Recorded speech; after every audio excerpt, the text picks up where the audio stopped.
This was a position after 34 moves in the Armageddon game between Nihal Sarin and Anish Giri. 5 pawns and a rook against 5 pawns, 4 pawns and a rook. It's usually a draw, this position that we see right here. Any rook endgame with 1 pawn up on one side of the board is usually a draw at grandmaster level. But this is an Armageddon game and everything is on the line. And Nihal went on to win this game. So let me quickly take you to this position from the opening. Nihal played knight f3. Giri replied with d5, d4, knight f6. So it's queen's pawn opening, symmetrical variation. c5. Nihal takes it, keeps the pawn, and after e6, he holds onto the pawn. Knight c6 and b4. So this kind of play is provocating because black is down a pawn, but black will have better pawn structure and chances of getting back the pawn and queenside play later. g3, trying to fianchetto the bishop, castles, bishop g2, b6. So Anish is not worried about the extra pawn. He says you have a backward pawn over here. So you take, I'll just take back. For example, here if takes, queen b6, castles, black can immediately play a5 and he is chipping away at white's advanced pawn over here. And the pawn structure here is weak, pieces are not developed. So it becomes better for Anish Giri there. So that is why Nihal played h3. Knight e5, takes, takes, castles. Takes. Remember, it is still a pawn up for Nihal. Bishop f6, keeping an eye on the target, the c3 pawn.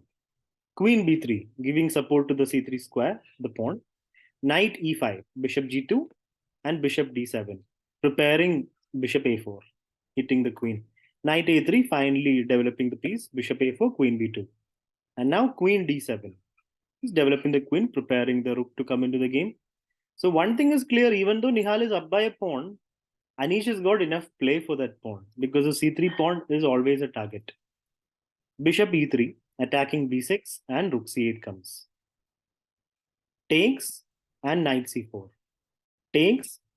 So it's temporarily 2 pawns down for Anish, but c3 is hanging, right? And there's no good way to defend this. Like for example, if you play rook to c1, I'll just play rook b8.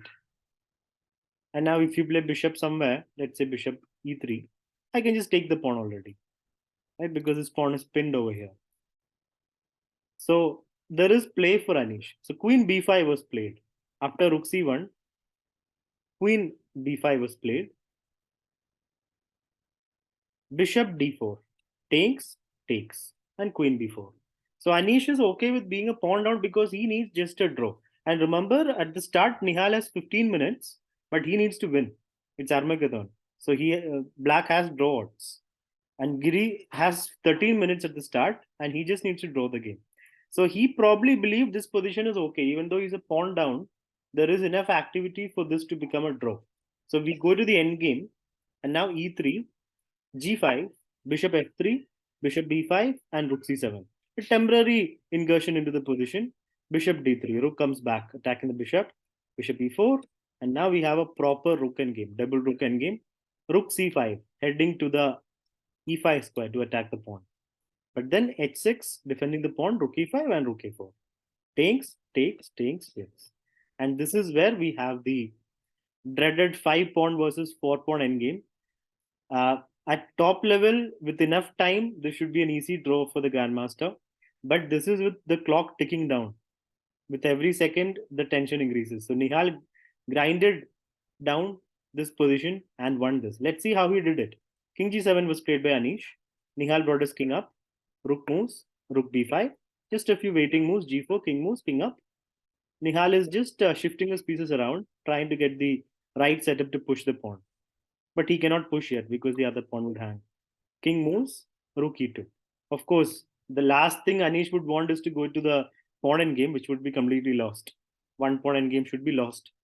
So rook c2, rook d3, king moves, and rook back. So now we see a lot of waiting moves. Anish does not want to exchange, of course, and rook b3. King cannot get in because f2 would hang. King e7, Anish just waits. Nihal also waits.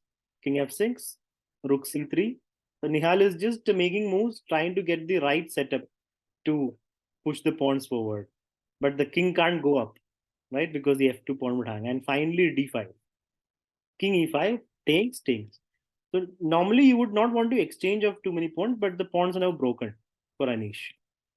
Rook a8, king f6, rook check, king moves, rook moves, king f6, check, one time repetition. Rook comes down, king moves, rook moves. We see a lot of repeating moves. The pieces just shifting, and then the crucial moment comes in a few moves. F4 was played. This is an important moment. The moment white played F4, like this is like the Fildor principle, the Fildor draw. The rook comes down to start pestering the king with checks or to go behind the pawn.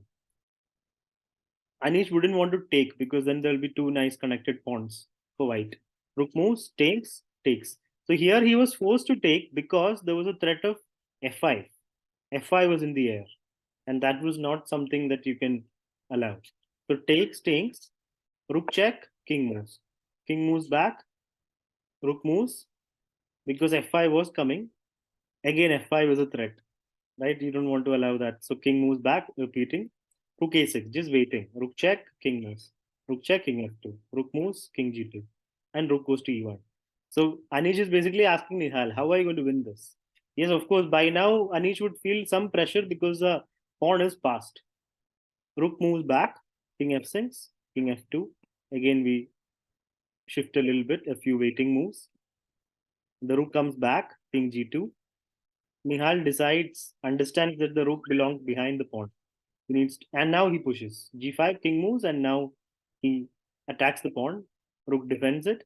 King comes back. Rook e4. King f3. Rook comes back. Rook back again. King f7. Rook h8. Rook check. King g3. Rook check. King f2. And here rook comes to c1. Rook h6. Rook c3. Rook f6. King moves. King g2. Rook b3. Still, it is completely fine for Anish because you can't push the pawn and the white king is not in the game. Like the black rook has cut off the white king. Rook h6, king f7. Still equal. Rook comes back. Of course, you don't want to exchange. Rook d1, king f3, king g6. This was a decisive blunder by Giri because now you're giving white the chance to come in with check. So rook check, king moves, and then again rook check. And king moves, and then the king gets in. King is getting into h5 and g6. So that was a big mistake by Giri. He should have just played waiting moves like rook e1 or let's say king g7. Then it's still fine because then there's no check and the rook does not get in so easily. Anytime king comes to g4, there's always the check, and the king getting in alone is not going to be a problem. If the rook is already on f6 and the king gets in, then it's a problem, right? So that was where the game just shifted. Rook check, king moves, rook check, king moves, and then king g4. Anish tried rook h1, but then just f5. A very nice move by Nihal, opening up the floodgates because if pawn takes and the king gets in anyway.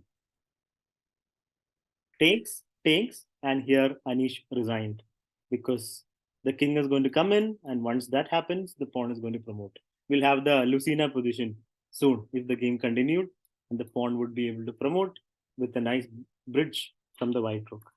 So this is how Nihal won the semi-final of the competition.